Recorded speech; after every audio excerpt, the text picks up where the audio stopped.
구약성경 사무엘하서 6장 12절부터 23절 우리 한 목소리로 읽겠습니다. 시작. 어떤 사람이 다윗 왕에게 아뢰어 이르되 여호와께서 괴로 말미암아 오베데돔의 집과 그의 모든 소유에 복을 주셨다 한지라.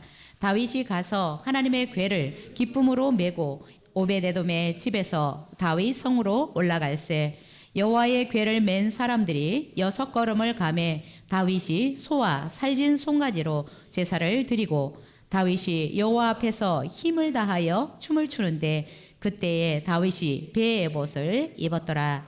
다윗과 온 이스라엘 족속이 즐거이 환호하며 나팔을 불고 여호와의 궤를 메어 오니라.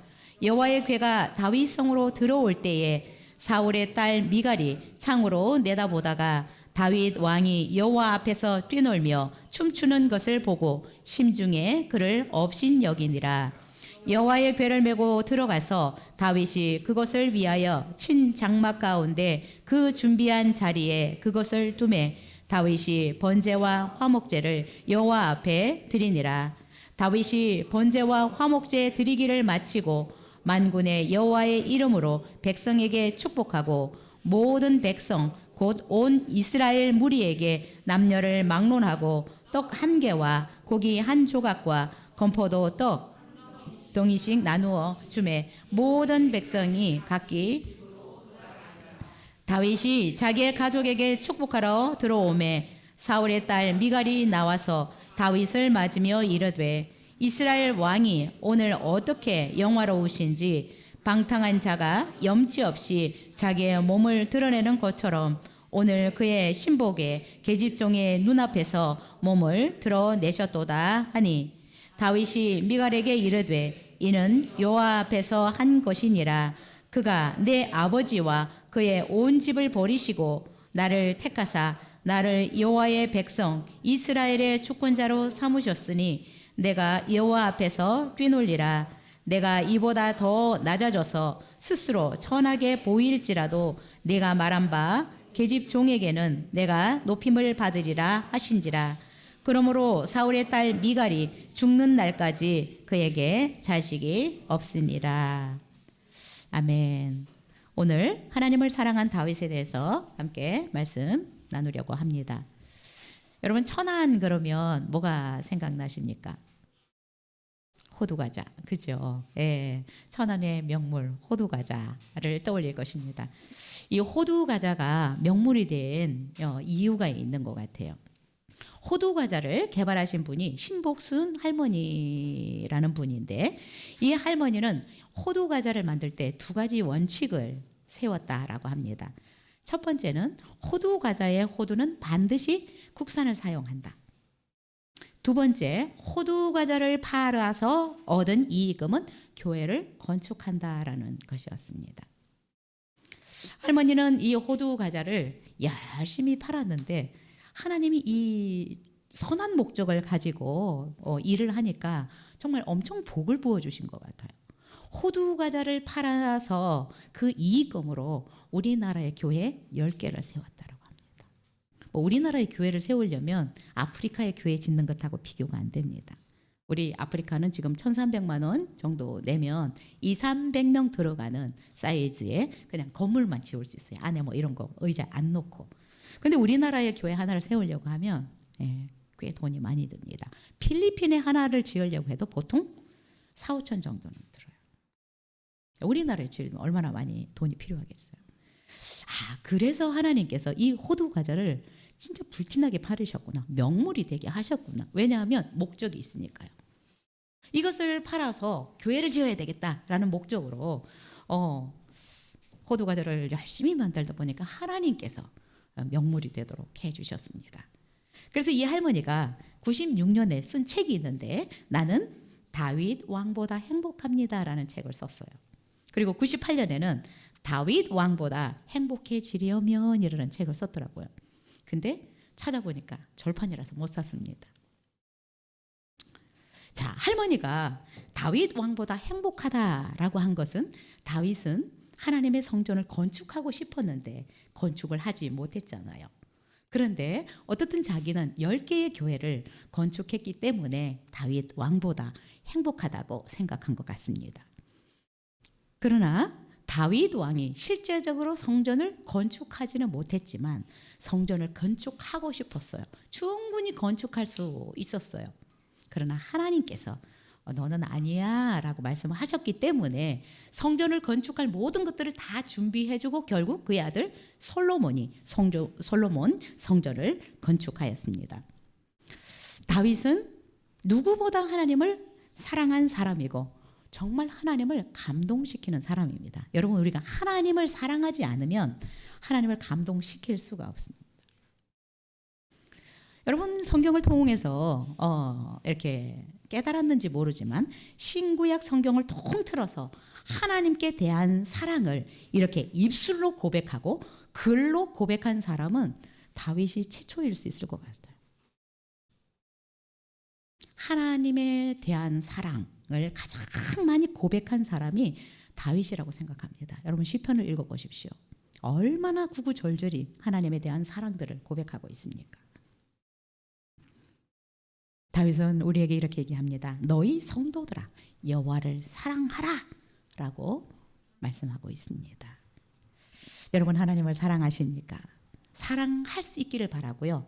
정말 우리가 하나님의 자녀가 된 우리가, 특별히 하나님의 사랑을 받은 우리가 가장 잘 배워야 되는 것은 하나님을 사랑하는 것 같아요. 근데 우리는 순서적으로 이거를 먼저 배워야 되는 것인데 먼저 잘 못 배워서 여전히 신앙생활을 오래 했지만 우리가 다윗처럼 하나님을 사랑한다고 고백하기가 쉽지 않은 것 같아요. 지금부터 우리는 무엇을 가장 잘 해야 되느냐? 하나님 사랑하는 것을 잘 하셔야 돼요. 하나님 사랑하면 모든 것을 다 할 수 있어요. 생명도 내어놓을 수 있고요. 내 모든 것들을 다 내어드려도 아깝지 않습니다. 하나님은 우리를 사랑하셨기 때문에 온 천지 만물을 우리에게 주실 수 있었고 그의 사랑하는 아들까지도 우리를 위해서 주실 수 있었습니다. 자, 하나님을 사랑한 다윗에 대해서 오늘 살펴보려고 하는데 이 본문의 배경, 앞에 안 읽었기 때문에 본문의 배경을 우리가 좀 이해할 필요가 있습니다. 사울 왕 때 블레셋과 전쟁이 있었습니다. 그런데 이 블레셋과의 전쟁에서 여호와의 궤라고 하는 법궤, 언약궤를 블레셋에 빼앗겼어요. 자, 고대의 전쟁은 신들의 전쟁이다라고 생각을 해서 법궤를 빼앗으니까 블레셋은 자기의 신이 이겼다라고 생각을 해서 이 법궤를 자기들이 섬기는 다곤 신전에다가 갖다 포로처럼 놓은 것입니다. 우리가 이겼어, 너 잡아왔어 라고 다곤 신전에다가 법궤를 넣어놨어요.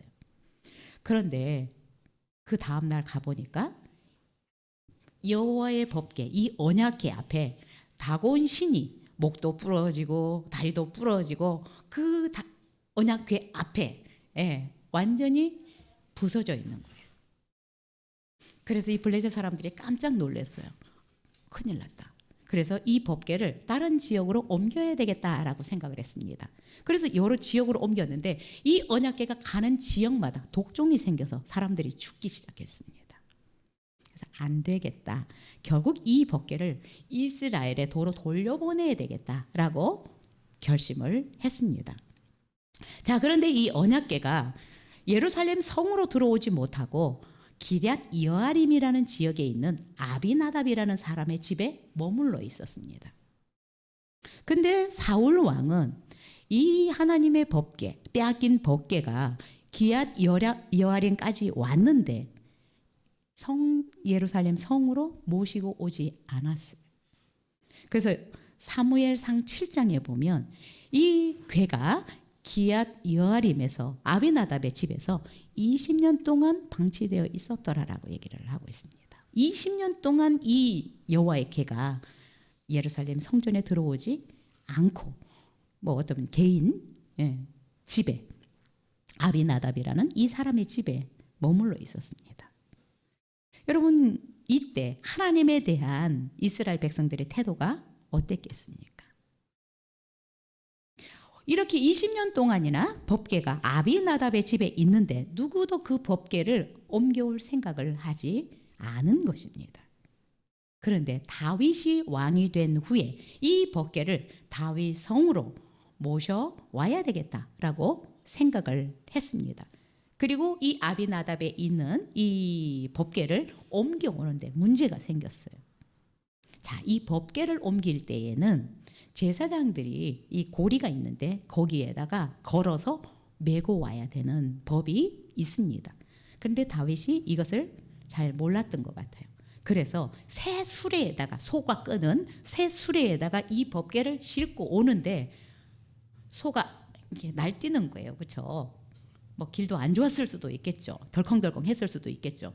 그러니까 이 법궤가 떨어지려고 하니까 우사라는 사람이 법궤를 떨어지지 못하게 탁 잡았는데 그 순간에 이 우사가 즉사를 해버렸습니다.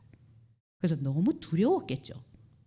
그래서 이 법궤가 예루살렘 성까지 또 못 들어오고 오베데돔이라는 사람의 집에 또 3달을 묵게 되었습니다. 그런데 소문이 들렸어요. 오베데돔의 집에 법궤가 들어간 이후에 이 사람이 복을 받더라. 그래서 다윗은 얼마나 놀랬겠어요. 그렇죠? 정말 이 법궤를 모시고 오고 싶었는데 사람이 죽으니까. 그런데 좋은 소문이 나는 거예요. 그래서 다시 이 법궤를 예루살렘 성으로 옮겨와야 되겠다라고 결정을 하고 오늘 본문에서 이 법궤를 다윗 성으로 옮겨오고 있습니다. 자, 하나님을 사랑한 다윗의 첫 번째, 우리 12절부터 14절 읽겠습니다. 시작. 어떤 사람이 다윗 왕에게 아뢰어 이르되 여호와께서 하나님의 궤로 말미암아 오베데돔의 집과 그의 모든 소유에 복을 주셨다 한지라. 다윗이 가서 하나님의 궤를 기쁨으로 메고 오베데돔의 집에서 다윗 성으로 올라갈새 여호와의 궤를 맨 사람들이 6걸음을 가매 다윗이 소와 살진 송아지로 제사를 드리고 다윗이 여호와 앞에서 힘을 다하여 춤을 추는데 그때에 다윗이 배 에봇을 입었더라. 다윗은 왕이 된 후에 이 법궤를 여호와의 궤, 법궤, 언약궤 뭐 여러 가지로 얘기를 하는데 여호와의 궤를 다윗 성으로 모셔오기를 간절히 사모했습니다. 왜 그렇게 했냐면 2절을 한번 읽어볼까요? 6장 2절 시작. 다윗이 일어나 자기와 함께 있는 모든 사람과 더불어 바알레 유다로 가서 거기서 하나님의 궤를 메어오려 하니 그 궤는 그룹들 사이에 좌정하신 만군의 여호와의 이름으로 불리는 것이라. 왜 다윗이 이 여호와의 궤, 언약궤, 법궤를 다윗 성으로 이렇게 모시고 오고 싶었냐? 이 사실 이 언약궤, 법궤 그냥 궤짝처럼 생겼지만 나무로 짜진 이것은 하나님의 임재를 상징하는 것이었습니다. 그래서 다윗은 이 하나님의 법궤를 예루살렘 성에 모셔서 결국 하나님이 이스라엘의 진정한 통치자다라는 것을 통치자로 모시고 싶었습니다. 자기가 이스라엘의 왕이지만 실제적으로 이 나라의 왕은 하나님이다라는 것을 다윗은 인정하고 정말 이스라엘의 진정한 왕으로 모시기를 원했던 것입니다. 누군가가 보면 이것이 나무 궤짝이지만 다윗은 하나님의 임재, 실제적으로 하나님으로 인식한 것입니다. 그래서 자기가 왕이지만 실제적으로 이스라엘의 왕은 하나님이다라는 것을 다윗은 인식하고 있었습니다. 자, 여호와의 궤가 오베데돔의 집에서 다윗 성으로 올라올 때 다윗이 얼마나 마음을 다하고 정성을 다하는지 모릅니다. 우리가 볼 때는 그냥 나무 궤짝 같은데 다윗이 인식한 것은 하나님이었어요. 눈에 보이지 않지만 하나님으로 인식했기 때문에 이 궤를 모시고 오는데, 언약궤를 모시고 오는데 마음을 다하고 정성을 다해서 지금 모시고 오는 것입니다. 자, 13절을 읽어볼까요? 시작. 여호와의 궤를 맨 사람들이 6걸음을 가매 다윗이 소와 살진 송아지로 제사를 드리고, 이제 언약궤를 제사장들이 메었겠죠. 저번에 소로 싣고 오다가 문제가 생겼는데 여호와의 궤를 맨 제사장들이 6걸음을 가면 거기서 다윗이 소와 살진 송아지로 제사를 드렸다. 6걸음 가고 또 거기서 하나님을 이스라엘의 왕으로 모시고 오는 부분에 대해서 이렇게 마음을 다했다라는 것입니다. 저는 우리가 다윗으로부터 이런 자세를 배워야 된다고 생각이 듭니다. 하나님 앞에서의 내 태도, 내 자세. 자, 14절을 읽어볼까요? 시작. 다윗이 여호와 앞에서 배의 옷을 입고 힘을 다하여 춤을 추었더라. 살진 소와 송아지로 제사를 드리는 것뿐만 아니라 다윗이 얼마나 좋아했는지 배의 옷을 입고 힘을 다해서 춤을 추기 시작했다라고 성경은 얘기하고 있습니다. 지금 다윗이 여호와의 궤를 모시고 올 때 입은 옷은 배 에봇이다라고 얘기를 하고 있습니다. 에봇은 하나님 앞에 제사 드릴 때 입는 옷이지만 이 배 에봇은 보통 평민들이 입는 옷입니다. 다윗은 하나님을 왕으로 모시고 오는 이 자리에서 왕복이 아닌 배 에봇을 입고 하나님의 궤를 성으로 예루살렘 성으로 모시고 왔다라는 것입니다. 하나님 앞에서 자신을 겸손히 철저하게 낮추고 하나님을 그의 왕으로 온전히 인정하는 모습을 볼 수 있습니다. 하나님을 사랑한다는 것이 무엇일까요? 가장 하나님을 사랑하는 표현은 하나님을 내 왕으로, 내 주인으로 모시고 살아가는 것입니다. 우리는 하나님을 어떻게 하면 사랑할까? 다윗처럼 하나님을 진정한 나의 왕, 나의 주인으로 모시고 살아가는 것이 진짜 하나님을 사랑하는 것이다라고 생각이 듭니다. 자, 하나님을 진정한 자기의 왕으로, 주인으로 인식하고 살아가는 사람들의 태도는 너무나 하나님을 경외하는 태도입니다. 온 마음과 정성을 다하는 태도입니다. 얼마나 기뻤던지 하나님이 이스라엘의 왕으로 모시고 올 때 얼마나 좋았던지 춤을 추기 시작했다라고 얘기를 합니다. 자, 오늘 본문에서 나오지 않지만 다윗이 배 에봇을 입고 춤을 추다가 옷이 훌라당 내려가 버렸어요.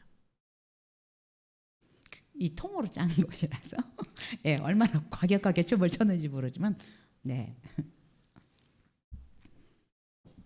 자, 15절을 같이 읽겠습니다. 시작. 다윗과 온 이스라엘 족속이 즐거이 환호하며 나팔을 불고 여호와의 궤를 메어 오니라. 다윗이 춤을 추는 것뿐만 아니라 온 이스라엘 족속과 함께 환호하면서 나팔을 불고 여호와의 궤를 메고 왔다라고 얘기를 하고 있습니다. 여기서 춤을 추고 환호성을 지르는 행위. 여러분 이것을 보면 혹시 연상되는 것 없습니까? 여호와의 궤가 들어올 때 백성들과 다윗이 막 환호성을 지르고 나팔을 불고 예루살렘에 예수님이 입성하실 때 사람들이 막 소리를 지르기 시작했어요. 자, 이렇게 춤을 추고 환호성을 지르는 이런 행위들은 새로운 왕을 환영할 때 보여준 의식과 같은 행위입니다. 다윗은 하나님을 이스라엘의 진정한 왕으로 모시는 의식을 지금 행하고 있는 것입니다. 하나님을 이스라엘의 왕으로 모시는 이 의식에서 다윗은 얼마나 좋았던지 기쁨의 환호성을 치르고 힘을 다해서 그 하나님 앞에서 춤을 추었다라고 얘기를 하고 있습니다.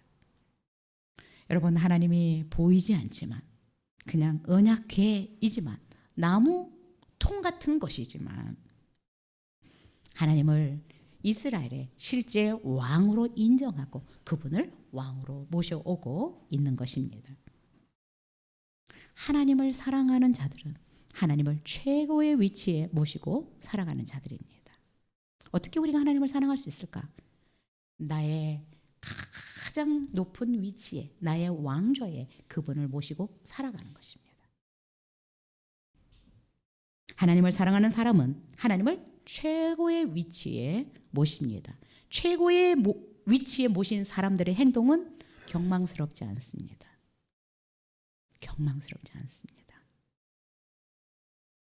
여러분, 그런데 지금 다윗이 법궤 앞에서 행하고 있는 이 의식은 그 누구도 상상하지 못했던 의식입니다. 하나님만 알고 있는, 하나님이 그토록 원했던 의식이 바로 이 의식입니다. 하나님을 이스라엘의 왕으로 모시는 의식. 진짜 하나님은 이스라엘의 왕이 되기를 원하셨어요. 그런데 백성들이 보이는 사람 왕을 세워달라고 아우성이었습니다. 그러나 하나님의 마음은 하나님이 이스라엘의 왕이 되시고 이스라엘의 사람 왕이 하나님의 통치를 받고 이스라엘 백성을 다스리는 이 원칙이었습니다. 그런데 사울은 실패했습니다. 그런데 하나님의 마음을 안 이 다윗이 하나님을 지금 이스라엘의 왕으로 모시고 오는 것입니다. 그래서 여러분, 다윗이 하나님을 그토록 사랑하고 하나님 마음에 합하다라고 하는 것입니다. 하나님의 이 마음을 간파하고 있기 때문에 그렇습니다. 하나님이 원하는 통치 시스템을 다윗이 알고 있는 것입니다. 그 누구도 상상할 수 없는 의식을 다윗은 지금 하나님 앞에서 행하고 있는 것입니다. 왕을 모시는 왕의 행차 의식을 하고 있는 것입니다. 다윗은 정말 누구도 흉내낼 수 없는 사랑을 하는 특별한 사람이다라고 생각이 됩니다. 누구도 깨닫지 못했던, 누구도 간파하지 못했던 그 하나님의 마음을 다윗은 알고 있었습니다. 왜 그럴까요? 하나님을 사랑했기 때문에. 여러분, 사랑하면 그분의 마음을 우리가 읽을 수 있습니다. 정말 전심으로 사랑하면 그 사람들의 마음이 우리도 읽히잖아요. 왜? 관찰을 많이 하니까. 계속 그 사람만 바라보고 있으니까. 다윗은 정말 하나님을 왕으로 모시고 통치를 한 사람입니다. 그래서 여러분, 다윗은 싸움에 나갈 때도 늘 하나님께 여쭤봤습니다. 하나님, 제가 나가서 싸울까요 말까요? 다윗의 왕은 하나님이셨습니다. 정말 다윗의 하나님을 향한 그 사랑은 우리가 상상할 수 없는 수준인 것 같아요. 정말 시편을 읽어보면 다윗처럼 하나님을 사랑할 수 있을까? 저는 발바닥도 못 따라갈 것 같아요.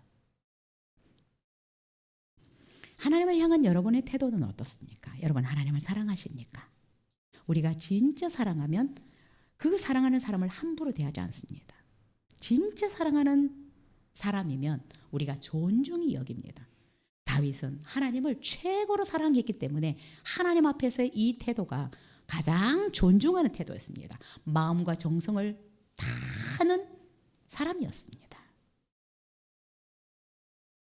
그래서 저는 이 설교를 준비하면서 하나님이 저에게 이런 마음을 주셨습니다. 코로나 이후에 성도들이 하나님에 대한 태도가 너무 엉망이 되었다라는 마음을 주셨어요.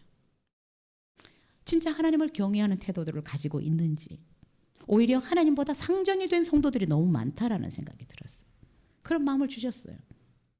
우리가 하나님을 왕이다, 나의 주인이다라고 하는데 사실 그렇지 못한 분들이 많이 있다라는 거예요. 우리의 마음, 우리의 태도들을 좀 가다듬어야 될 것 같아요. 너무 경망스럽지 않습니까? 너무 해이해져 있지 않습니까?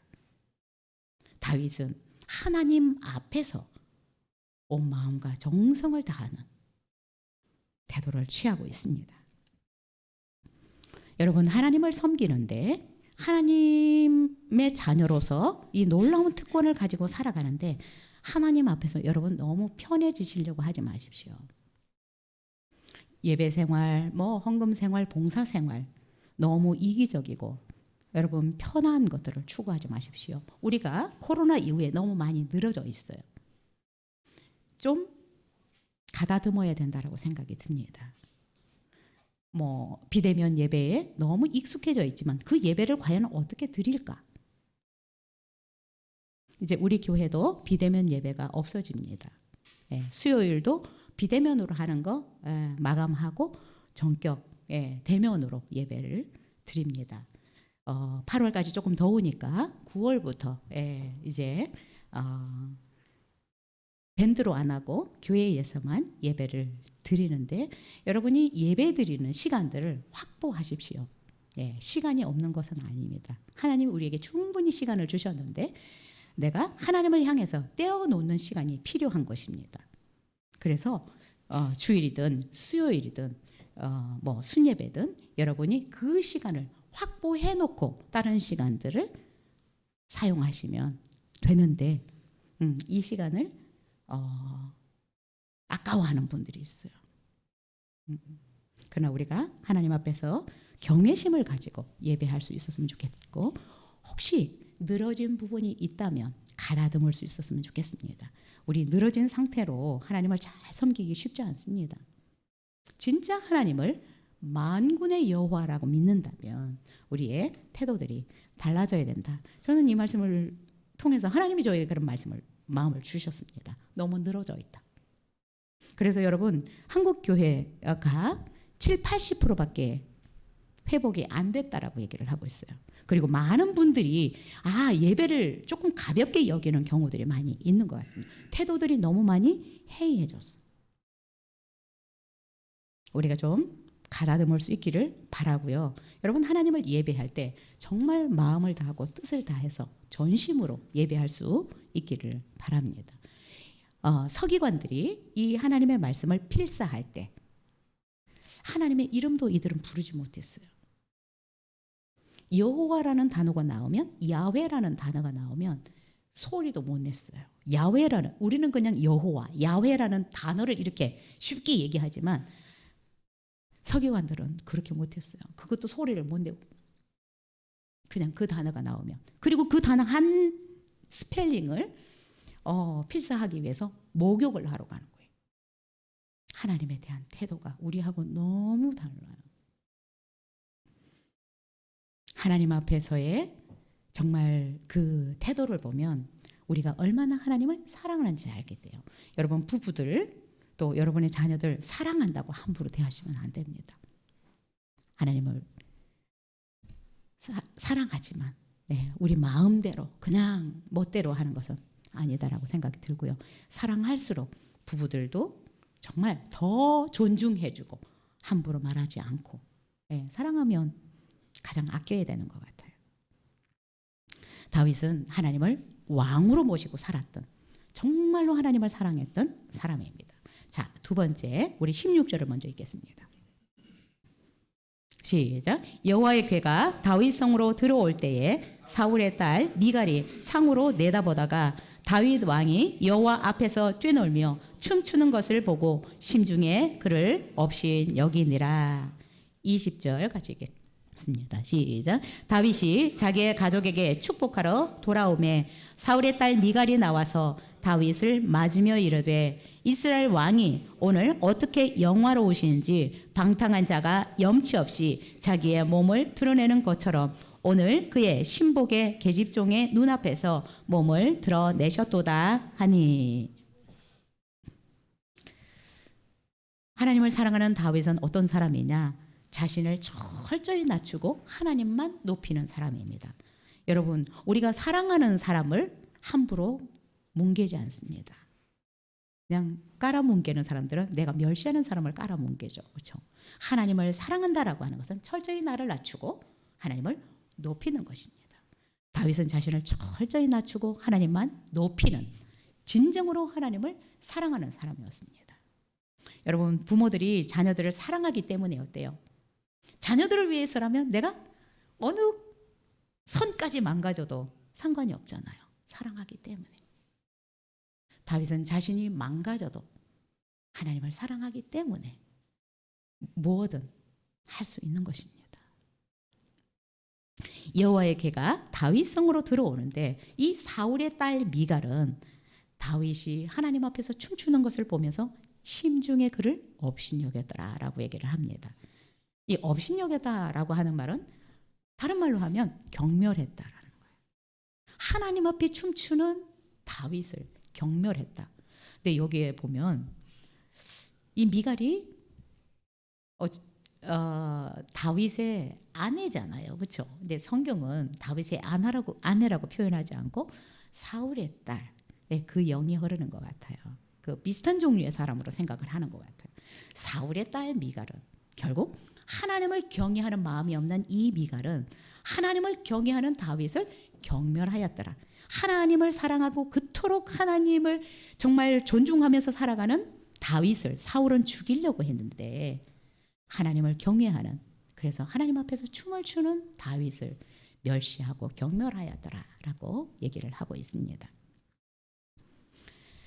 다윗이 이 괴가 예루살렘 성으로 들어오고 거기서 번제를 드리고 화목제를 드린 후에 집에 돌아와서 이제 가족들을 축복하러 들어오는데 미갈은 또다시 노골적으로 멸시하는 말을 합니다. 예, 그냥 옷이 벗겨졌던 이 부분을 가지고 완전히 멸시하면서 얘기를 하는 거죠. 왕이 말이지 추태를 부렸다고. 어떻게 자기 몸을 계집 종들 앞에서 드러내냐. 이스라엘의 이 영화로우신 왕이 방탕한 저처럼 부끄러움도 모르고 자기 몸을 드러내었다. 어떻게 계집 종들 앞에서 자기 몸을 드러내냐라고 모멸감을 주는 얘기를 합니다.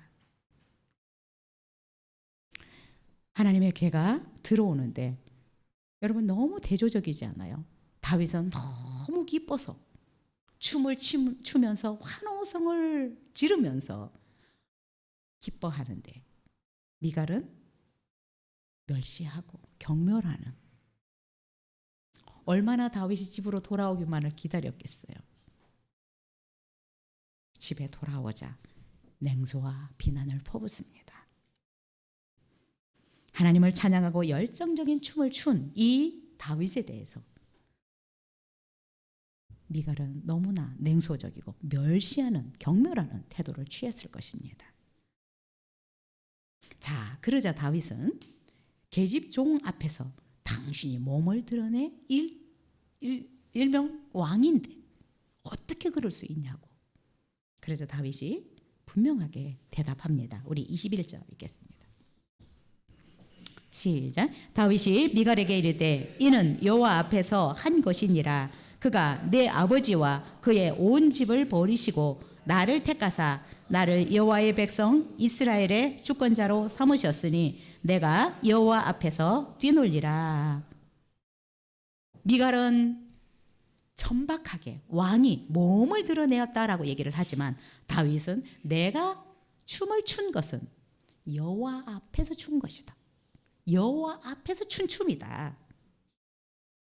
그리고 또 한 가지 이유는 하나님께서 너의 아버지 사울을 버리고 나를 왕으로 택하셔서 여호와의 백성 이 이스라엘의 주권자를 삼아 주셨다. 나를 왕으로 택하신 그 하나님 앞에 나는 찬양할 것이다. 더 낮아져도, 더 내가 망가진다고 할지라도 하나님을 높일 것이다. 하나님을 찬양할 것이다. 라고 분명하게 얘기하고 있습니다. 우리 22절 읽겠습니다. 시작. 내가 이보다 더 낮아져서 스스로 천하게 보일지라도 네가 말한 바 계집 종에게는 내가 높임을 받으리라 한지라.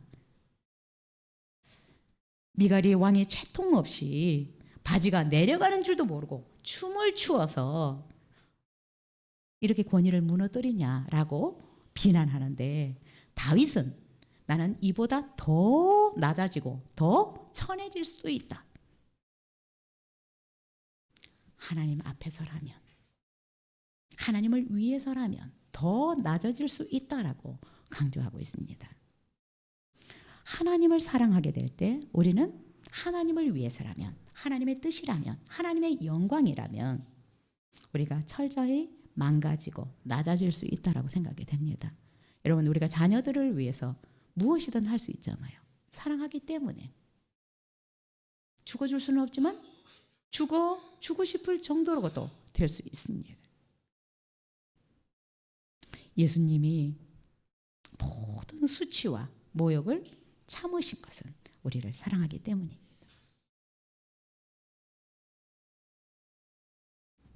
여러분, 예수님도 옷 안 걸치셨습니다. 그냥 사진에는 걸치는 것으로 나오지만 그분은 옷 걸치지 않으셨어요. 모든 멸시를 받으셨습니다. 침뱉음을 받으셨어요. 그러나 우리를 사랑하기 때문에, 우리를 구원하시기 원하셔서 그분은 그 수치와 모욕을 다 참으신 것입니다. 다윗은 내가 더 망가지고 더 낮아져도 하나님 앞에서는 할 수 있다. 하나님 앞에서는 할 수 있다. 왜냐하면 하나님이 내게 행해 주신 일이 있기 때문에. 나는 천한 목동 출신이었는데 하나님은 너의 아버지 사울 왕을 폐위시키고 목동이었던 나를 이스라엘의 주권자로 삼아주셨다. 나는 이런 하나님 앞에 철저히 망가져도 그 하나님을 위해서라면 뭐든 할 수 있다라는 것입니다. 그리고 내가 말하는 계집종들 앞에서는 내가 높임을 받을 것이다 라고 얘기하고 있습니다. 여러분, 하나님을 위해서 여러분 어느 정도까지 할 수 있을 것 같습니까? 이것이 하나님을 사랑하는 내 수준일 수 있다라고 생각이 듭니다. 하나님을 사랑한다면 내가 어느 수준까지 할 수 있을까? 이것이 하나님을 사랑하는 내 현주소입니다. 다윗이 그래서 얼마나 하나님을 사랑했던 사람인지 우리는 알 수 있습니다. 그는 평상 배 에봇을 입고 하나님 앞에서 춤을 추고 바지가 내려가는 줄도 모르고 열정적으로 환호하며 하나님을 높여드렸습니다. 하나님을 사랑하는 자들은 하나님을 존중히 여깁니다. 하나님이 기뻐하시는 일들을 좋아합니다. 왜냐하면 다윗이 이렇게 할 수 있었던 것은 여호와 앞에서 나 자신을 낮추면 하나님께서 자기의 권위를 높여주신다는 것을 확실히 알았기 때문에 그렇습니다. 사무엘상하의 왕들의 이야기가 기록되고 있죠. 주제가 무엇인 것 같으세요? 2장 30절 말씀입니다. 나를 존중히 여기는 자를 내가 존중히 여기고 나를 멸시하는 자를 내가 경멸하리라. 하나님께 존중받고 싶습니까? 사랑받고 싶습니까? 우리가 하나님을 존중히 여기고 하나님을 사랑하게 될 때 우리도 하나님께로부터 그런 존중과 사랑을 받을 수 있습니다. 우리 23절 읽겠습니다. 시작. 그러므로 사울의 딸 미갈이 죽는 날까지 그에게 자식이 없으니라. 하나님을 존중히 여기는 자를 하나님이 존중히 여기십니다. 그를 멸시하는 자를 멸시합니다. 다윗을 멸시하는 것 같지만 사실 사울의 딸 미갈은 하나님을 멸시했다라는 것을 우리는 볼 수 있습니다. 사울이 하나님을 멸시하고 명령을 거역했던 것처럼 그의 딸 미갈 또한 하나님을 멸시하는 사람이었다라고 생각이 듭니다. 그래서 한 줄이지만 사울의 딸 미갈이 죽는 날까지 그에게 자식이 없었더라. 가장 수치스러운 삶을 살았다라는 것입니다. 여러분, 하나님을 사랑하는 것은 철저히 그분을 높이는 것입니다. 하나님 때문에, 하나님을 사랑하는 것 때문에, 예수님을 믿는 것 때문에 내가 조금 불편하고 또 뭔가 손해보는 것 같은 거, 여러분 너무 억울해하지 마십시오. 하나님이 결코 그런 거 모르시는 것도 아니고 결국은 우리도 그런 사랑과 섬김을 받았습니다. 예수님은 너무나 수치스럽게 또한 우리의 죄값으로 너무나 처절한 대가를 지불하셨습니다. 그런데 우리는 조금도 손해보지 않으려고 하고 그분으로 인해서 정말 나만 잘 돼야 되겠다 이런 생각들을 하면 저는 안 된다고 생각이 듭니다. 우리가 누군가를 사랑할 때는 희생할 각오를 하셔야 됩니다. 대가를 지불할 생각을 해야 됩니다. 사랑은 그냥 되는 것이 아니라 대가를 지불하는 것입니다. 혹시 누가 여러분들을 비난할 때 예수님을 믿는다고 할 때 기뻐하십시오. 내가 하나님으로 인해서 하나님을 사랑하기 때문에 이런 비난을 받는다는 것은 특권입니다. 왜냐하면 이것이 하늘에서 너희의 상이 클 것이라고 예수님은 말씀해 주셨습니다. 그래서 내가 예수님을 통해서 대가를 지불하고 희생하고 내가 낮춰지고 망가지고 이렇게 하는 걸 너무 억울하게 생각하지 마시고 영광이다, 특권이다 라고 생각하시면 좋을 것 같습니다. 우리 17절 읽겠습니다. 시작. 여호와의 궤를 메고 들어가서 다윗이 그것을 위하여 친 장막 가운데 그 준비한 자리에 그것을 두매 다윗이 번제와 화목제를 여호와 앞에 드리니라. 하나님을 사랑하는 것은 결국 이웃 사랑으로 나타나야 합니다. 하나님을 사랑한 다윗은 하나님을 사랑하는 그 사랑을 이웃 사랑으로 실천하고 있는 것을 17절, 18, 19절에서 볼 수 있습니다. 자, 법궤가 이제 들어와서 안치가 되니까 다윗은 거기서 또 다시 번제와 화목제를 하나님 앞에 드립니다. 여러분, 그래서 다윗은 이 법궤, 여호와의 궤, 언약궤를 사실 하나님의 어떤 실존처럼 여겼던 것 같습니다. 그 앞에서 다시 번제와 화목제를 또 드립니다. 진짜 자기를 목동에서 이스라엘의 왕이 되게 하신 그 하나님께 이렇게 뜨거운 감사를 또 드리고 있는 것입니다. 정말 이 시편이나 이런 오늘 본문을 보면 다윗은 하나님을 향한 마음이 얼마나 절절한지 모르겠어요. 우리가 이런 마음을 좀 많이 배워야 될 것 같아요. 어떻게 이런 마음을 이렇게 순간순간 모든 과정들에서 이렇게 표현할 수 있을까? 표현은 결국 마음에서 나오는 것들인데 어떻게 이렇게 절절한 하나님을 향한 마음을 가지고 살아갈 수 있었을까? 참 부러운 것 같아요. 18절 19절 읽겠습니다.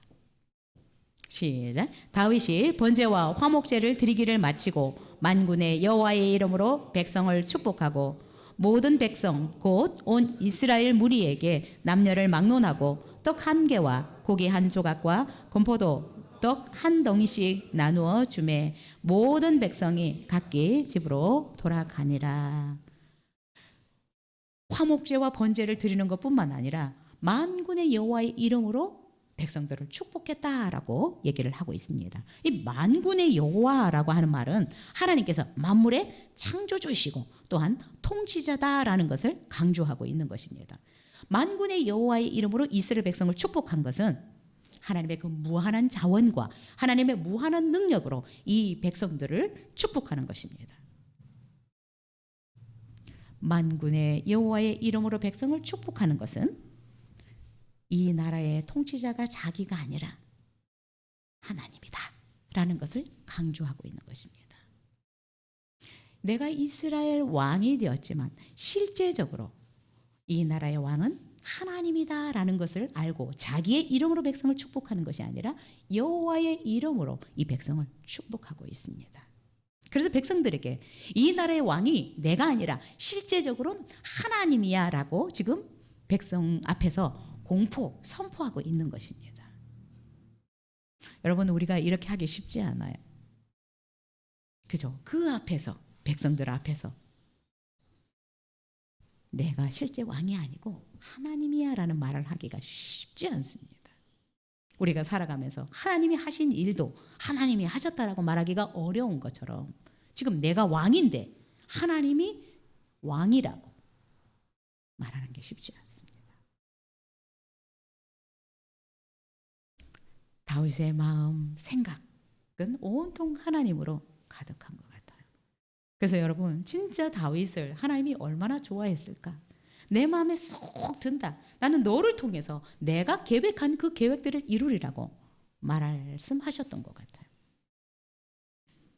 다윗이 얼마나 하나님을 전적으로 사랑하고 의지했는지 정말 우리는 정말 그의 삶을 통해서 너무나 정확하게 볼 수 있습니다. 하나님을 사랑하십니까? 하나님을 사랑한 이 다윗은 번제를 드렸을 뿐만 아니라 백성들을 축복하고 선물을 줬습니다. 떡을 줬어요. 고기 한 조각씩 주고 건포도로 만든 떡이 있나 봐요. 그죠? 네, 우리 백설기처럼 이 떡을 백성들에게 나눠줬습니다. 하나님을 사랑하는 이 사랑을 백성들에게 지금 또 함께 나누고 있는 것입니다. 하나님 사랑을 이웃 사랑으로 지금 옮겨서 실천하고 있는 것입니다. 우리가 하나님을 사랑하는 것은 결국 어떤 것으로 표현이 돼야 되는데, 보이지 않는 하나님을 우리가 여러 방법으로 사랑하고 또 사랑을 표현할 수 있을 텐데, 특별히 하나님이 사랑하는 이웃들, 백성들, 사람들에게 표현하는 것이 성경의 핵심입니다. 하나님을 사랑하는 자들은 내 이웃을 내 몸처럼 사랑하라 라는 것입니다. 그래서 여러분, 정말 여러분이 사랑하신다면 주변에 있는 사람들에게 이 하나님의 사랑을 자꾸 흘러보낼 수 있었으면 좋겠습니다. 그렇게 될 때 그 사람들이 하나님의 사랑을 통해서 하나님의 사랑을 입을 수 있는 사람들이 될 것이고 하나님 앞에 나올 거라고 생각이 됩니다. 네, 여러분, 근데 우리가 이웃들을 사랑하는 게 쉽지 않아요. 그렇죠? 내가 하나님을 사랑하지만 내 옆에 있는 사람을 전심으로 사랑하기가 쉽지 않습니다. 그러나 진짜 하나님을 사랑하게 되면 사랑이 흘러가더라고요. 진짜 하나님을 사랑하면. 왜? 하나님이 좋아하시니까. 하나님이 왜 나를 이렇게 사랑하시고 나를 축복하시는지를 아니까 사랑을 흘러보내고 축복을 흘러보낼 수 있다라고 생각이 됩니다.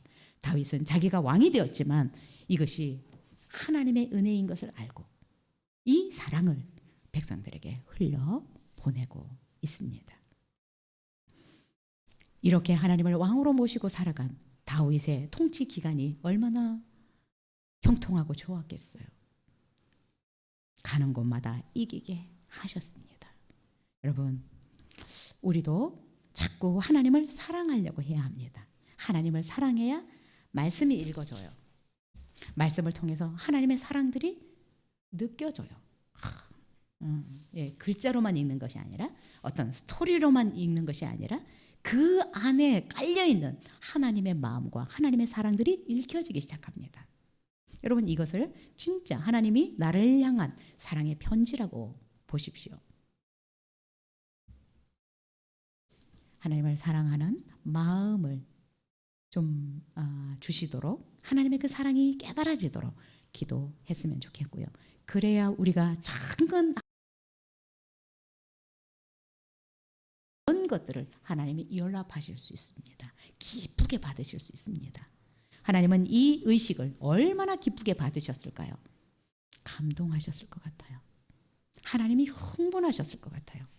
여태까지 이런 시스템을 이해하는 사람이 없었는데 다윗이 이 의식을 하나님 앞에서 하나님을 이스라엘의 왕으로 모시고 오는 의식을 하잖아요. 얼마나 감동이 되었겠어요. 우리도 이렇게 하나님을 감동시키는 사람이 되려면 진짜 하나님을 사랑하는 마음이 있어야 합니다. 하나님을 사랑하려면 하나님을 좀 알아야 합니다. 다윗은 어렸을 때부터 하나님과 교제하는 사람이었습니다. 그래서 정말 하나님을 안 기간이 굉장히 길어요. 사울과 다윗은 너무 다른 사람입니다. 다윗은 어렸을 때부터, 소년 때부터, 목동일 때부터 하나님과 교제했던 사람입니다. 그래서 하나님과의 친밀감이 다르죠. 하나님을 사랑하는 마음이 다릅니다. 혹시 늦게 여러분 예수님을 믿었다면 기도하시면 좋겠습니다. 그 하나님의 사랑이 깨달아지도록, 느껴지도록. 그래서 정말 우리가 주님 앞에 서는 날까지 하나님을 사랑하면서 살아갈 수 있도록 잠언에서 말씀합니다. 나를 사랑하는 자들이 나의 사랑을 입으며 나를 간절히 찾는 자가 나를 만날 것이다. 여러분, 우리가 하나님을 사랑하게 될 때 우리가 하나님의 어마어마한 사랑을 입을 수 있다라고 말씀하고 있습니다. 다윗이 이렇게 하나님을 사랑했는데 얼마나 놀라운 은혜를 입었겠습니까? 무엇보다 정말 저와 여러분이 하나님을 전심으로 사랑할 수 있었으면 좋겠고요. 그 하나님을 사랑하는 우리의 태도가 가볍지 않았으면 좋겠고 경망스럽지 않았으면 좋겠습니다. 하나님을 사랑하는 사람들로서 또한 이웃을 사랑하면서 살아가는 우리 모두가 되었으면 좋겠습니다. 기도하겠습니다.